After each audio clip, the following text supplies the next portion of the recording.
Season 100 is officially underway, and the first possession of the tournament goes to the LPU Pirates, the host school. Ato Barba launching the first attempt. Rebound by the new starting point guard of San Beda, sophomore guard, Nigel Gonzalez. Alam mo, Anton, unang napansin ko dun sa unang play pa lang na yun, na napakaganda nitong game na to, pisikalan agad sila. And makikita mo yun sa mga bigs nila kung paano sila nagbabanggaan sa ilalim. And that's a good sign for a first game. And that looks like a much polished pull-up shot by Nigel Gonzalez, who only shot 28.3% from beyond the arc for the entire season, 99. And again, pinag-usapan natin kanina kung ano yung itsura ng San Beda habang nag-warm up sila. And parehas naman tayo siguro masasabi ko na kung ano yung vibe na meron sila kanina, isa sa kumbaga, makikita mo na yung preparation nila hindi basta-basta. Oh, and pinapakita na nila yung mga bago nilang set of skills na meron sila. And Prince, just from the eye test, they look like they are in tremendous shape as Guadagna responds with his first basket of season 100. Napaka-exciting itong game na to. Ano, makikita mo yung mga top players ng mga college schools natin dito sa Pilipinas to battle it out.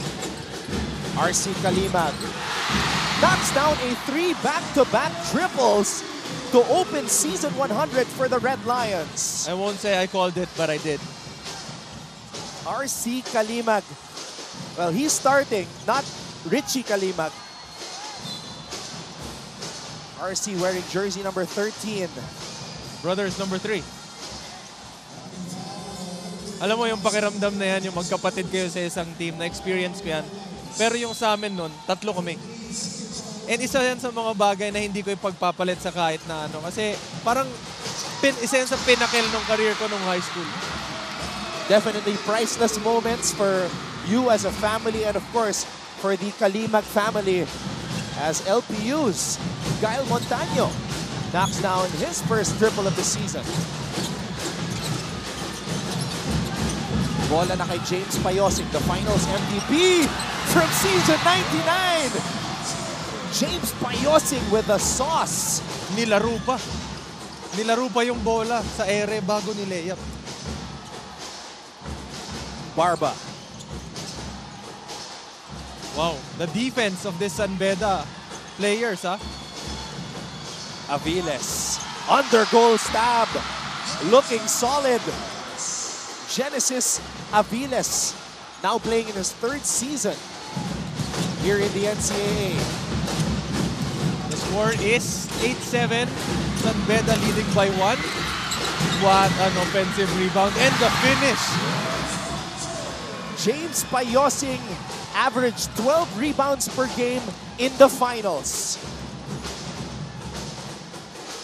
And again, yan yung isang bagay na magaling siya talaga and hinahanap niya every game.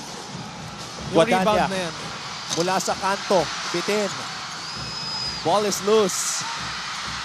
Napulot ni Montaño, errant pass, but a foul called on Celso.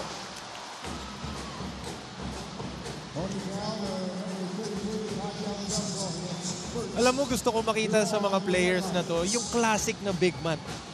Yung big man na sumisil sa ilalim, nagpapakita ng magagandang footwork, up and under, fakes, hooks. Yun yung mga medyo nawawala na ngayon. Pero malay mo naman makita natin.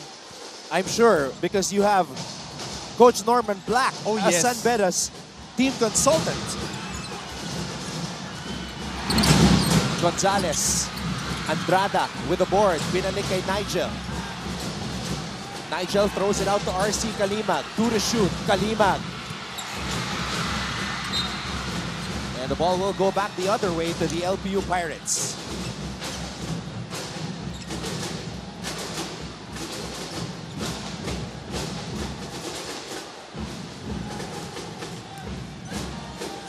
Cunanan.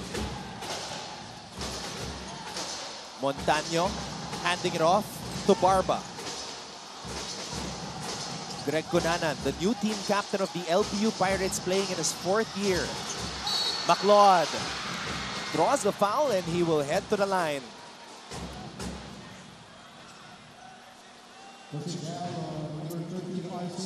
10-7 our tally in the early goings of our opening game on opening day of NCAA Season 100. Ayan, syempre, Anton. At sa lahat ng mga nanonood ng NCAA, speaking of nanonood, si Jay Alejandro nanonood ngayon. Oh, JJ Alejandro, former Red Robin. Yes, nanonood siya ngayon. Binabati kita, JJ. Maraming salamat sa lahat ng nanonood ng NCAA ngayon. And napakainit nitong first game natin between San Beda and Lyceum. At syempre, proud tayo sa lahat ng mga alumnus ng NCAA, katulad ni JJ Alejandro, who started his basketball journey with the Malayan Red Robins and then of course represented the national team as the youth captain and now playing in the pros. And syempre, yung kaninang nandito rin, RJ Hasul and CJ Perez. CJ Perez is actually right there under the basket with his family. And based sa nakikita ko, itong LPU, magsa-start na sila mag-full court pressure, which kilala talaga tong team na to dyan sa ganyang depensa. Brian Sahonia, his first shot as a San Beda Red Lion in the NCAA, and it is money.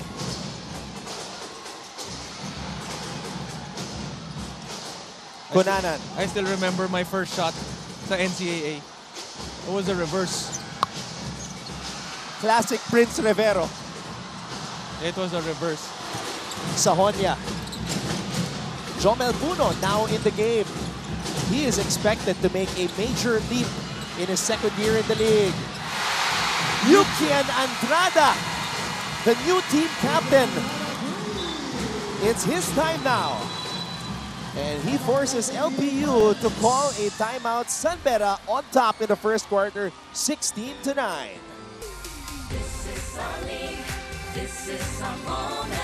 Los Santos once again. De Los Santos navigate, flip in, plus the foul. 7 points now for Giab and a chance to add on to his total. Ito si De Los Santos, in control even in full speed, JV. Exactly, Martin. In control ito si JL De Los Santos. Every time, every possession, kita naman natin dito. Not in a hurry, pero napakabilis and good reads every time. JL De Los Santos.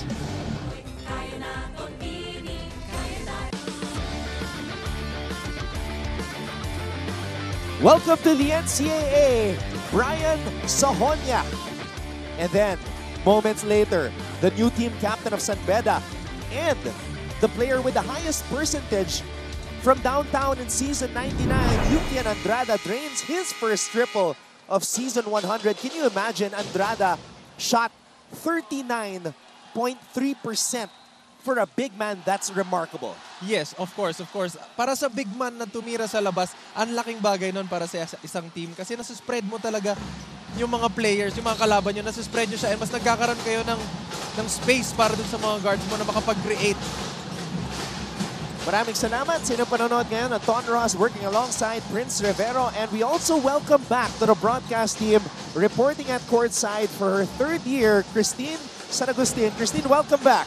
Thank you, Anton. Always the next man up yan ang mantra ng San Beda Red Lions and LPU Pirates coming in to their first game of the season with both teams having key losses but with major and significant comebacks as well. Ang parehong koponan ay 100% confident daw ngayong season 100, and despite this confidence, some members shared their struggles katulad na lang ni JM Bravo who shared na meron pala siyang iniindang permanent spinal cord injury which prevented him from training because his whole lower body was completely crippled for a while. Red Lions team captain Yukian Andrada shared that it took more than 3 months to work on their chemistry and for their team to be glued into one. You see, both teams fell down 99 times, Anton and Prince, but both are making sure to stand up 100. All for now, back to you guys. Thank you very much, Christine. JM Bravo averaged 10.1 points per game and 6 rebounds per outing. So if he's not 100%, that is a major concern for LPU. Napakalaki yung mawawala sa kanila na numbers. And yung 6 rebounds na yan, hindi basta-basta yan. Second triple of the season for Yukian Andrada. He is starting to heat up. Speaking of, kanina nabanggit mo, ano ba para sa isang big man na makatira ka sa labas, ano yung naibibigay niya sa team mo? Yung space. Imagine mo ngayon nalalabas na yung bantay niya to give his teammates yung space para makapag-create. Napakaluwag. Puno. Inside pass. Another basket from another new Red Lion, Maynard Songkuya. Hindi talaga nauubusan ng mga recruits itong San Beda basketball program, one of the best in the country. Again, napag-usapan natin kanina yung San Beda, Anton, na isa sila sa mga teams na napakadami talagang players ever since nag-start ako mag-basketball yung San Beda, known na yan to have team A, B, C, D. And for you to be able to make it dito, imagine mo yung kailangan mong pagdaanan and yung hirap ng trabaho na meron ka para makaabot ka sa team A. Ito na talaga yung best of the best. And another new recruit in the Lions' den wearing jersey number 0, Benny Estacio. A recruit from a transferee from the Green Archers. Played 1 year there, so he has 4 more years of eligibility here in the NCAA. Estacio. Estacio goes back down low to Songkuya. Cross-court pass, Puno. Oh! Just a little bit short on that shot. Mapapatayo na sana ako. And Jomel Puno with the interception. Remember last year, Puno told us that his idol is LaMelo Ball and he wants to play the point guard position. So we're getting glimpses of that right now, Prince. Yes, pinapakita naman niya talaga. Sino-showcase niya sa atin yung kanyang dribbling skills. Again, sabi nga nila, diba, everything but the shot. Pag na-shoot mo yun, mas gaganda. Mas gaganda yung move.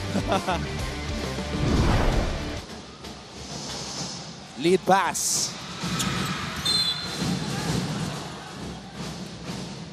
Classic inbound plays. They gotta stay alert.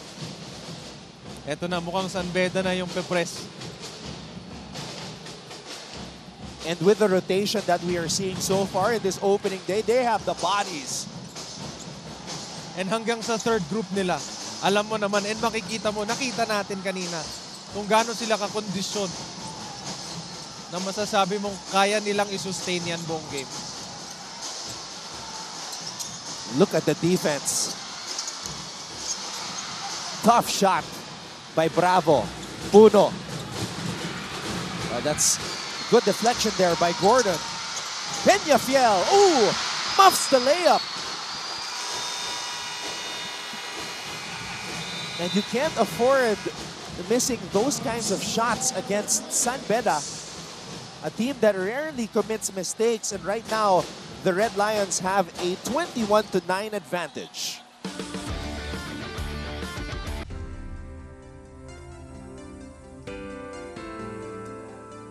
Yeah. Eto, tinan mo, ginawa niya ito kay Sean Umali dati. You know, panga muna. How great the Yan separation. ang pinakamahirap na depensahan. Yung nakatalikod ka tapos full sprint. About this move, J. Crossover. Losing C in the process. And then nailing the pull-up J. How about this? Pinagat behind the back dribble. Yan yung perfect na sasabihin. Now you see me. Now you don't. That's right. Welcome mga kapuso to opening day of NCAA Season 100, Siglo Uno, Inspiring Legacies. And these are the supporters of San Beda. Nagsilabasan ulit ang mga bedista, and of course the Lyceans are also here to celebrate their first ever hosting of the NCAA, and it's happening in Season 100. Okay, Anton, isa-summarize ko lang yung nangyari nitong first quarter. Ano? Etong Lyceum, meron silang 1 out of 8 3-pointers. 1 out of 8. Doon sa 8 na yun, doon sa 13 attempts nila dito sa first quarter natin na 7 minutes, 8 doon from the 3. Isa pa lang na shoot nila. And itong San Beda naman, meron silang 5 out of 6 sa 3 points. 83.3%. That's basically the story of the game. And LPU, for them to take a lot of threes is a little bit questionable considering they were ranked 6th in the league last year. San Beda was number 1. The best shooting three-point team in the NCAA. Sahonia, baseline drive. Sahonia, short. Sahonia! Wow! Parang napanood ko na yung move na yun. Galing sa'yo. Nakita ko na yun. Bakit sa akin? Nakita ko na yun, Anton. Nakita ko na yun. I'll tell you what. A few days ago, I spoke to Jacob Cortez, former King Lion, and I asked him about Brian Sahonia. And I asked him, what role will Sahonia play? Sabi niya, he'll play the role that I had, being that playmaker for San Beda.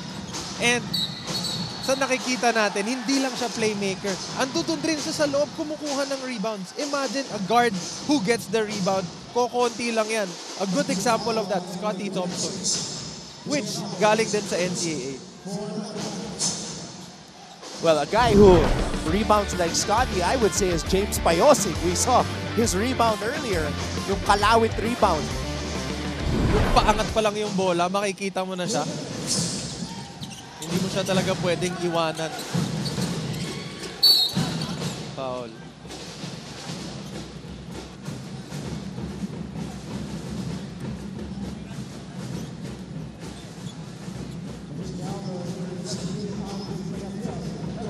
Well, that will put Lyceum at the penalty. There you see first assistant coach Dring Santos.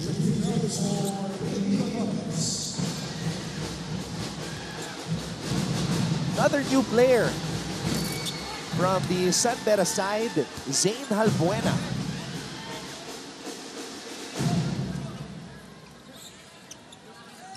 Hails from Laguna and was trained by Coach Alex Angeles, former team captain of the Red Lions and champion as well, a member of the assistant coach, member of the coaching staff right now.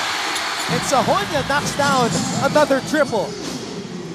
Napakagandang welcome para kay Sahonia dito sa NCAA. Renz Villegas, it's that familiar burst of speed that we see from him. Estacio, double team.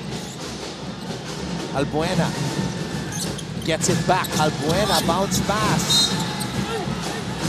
And Songkuya draws a foul. Nabanggit mo kanina, Anton, yung role na meron si King Lion Jacob Cortez na pupunuan ni Sahonia. Anong masasabi mo so far sa laro niya? Sulit ba yung pagpuno niya doon sa sapatos ni Jacob? Well, if we are going to look at the numbers, 8 points, 2 out of 2 from beyond the arc, 3 rebounds in just 4 minutes and 28 seconds of play. If he can be consistent, then I would say that he has the potential to fill in the shoes of a Jacob Cortez. If not, more pa. And that's also because this is just his second year playing in the collegiate level. So not your ordinary rookie, Prince. He's got experience. And yung experience na yun, yung magdadala sa kanya at sa team niya. I'll correct myself. This is his 3rd year playing in the collegiate level. Played 2 years for the Tamaraws. So, meron pa siyang 3 taon in the collegiate level, including this one. Imaginein mong magkaiba yung pinanggaligan niya na league. And madadala niya dito kung ano yung experience niya doon sa kabila. And just like you, Prince, he represented the Philippines in 3x3 competitions. Grabe yun, ha? Yung 3x3 na yun, sobrang nakakapagod yun. Kaya kondisyon eh. Oo. If there's something na mas nakakapagod pa sa 5x5, mas nakakapagod yung 3x3. Hindi mo alam, Anton. Peñafiel, blocked. Gordon. Under a minute to play in the first period. Estacio. Halbuena.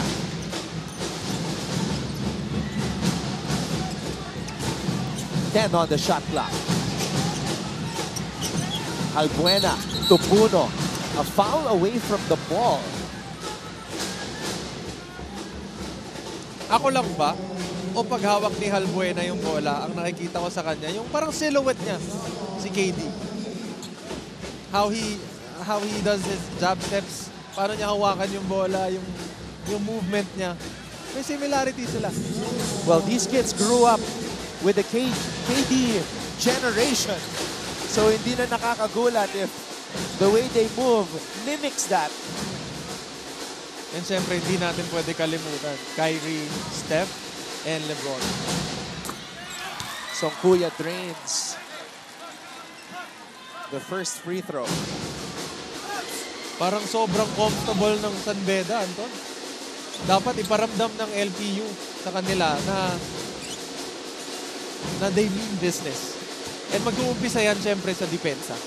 Kailangan nila makakuha ng stops, mas makakuha ng rebounds, and malimit nila yung Beda sa isang tira lang. 2 out of 2.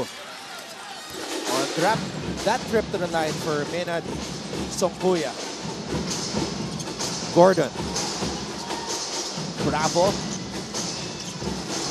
Daineg gives it back to Gordon. Gordon. Bothered. Oh, the San Beda defense is suffocating. And Sahonia with a chance for the last shot. And you can tell Sahonia has got that dog in him. He wants this. Sahonia on the attack. LPU still has time. Just a little bit short on that heave. But a whopping 29-point first quarter unleashed by the defending champions as the Red Lions open season 100 against the LPU Pirates with a 29-11 first quarter advantage.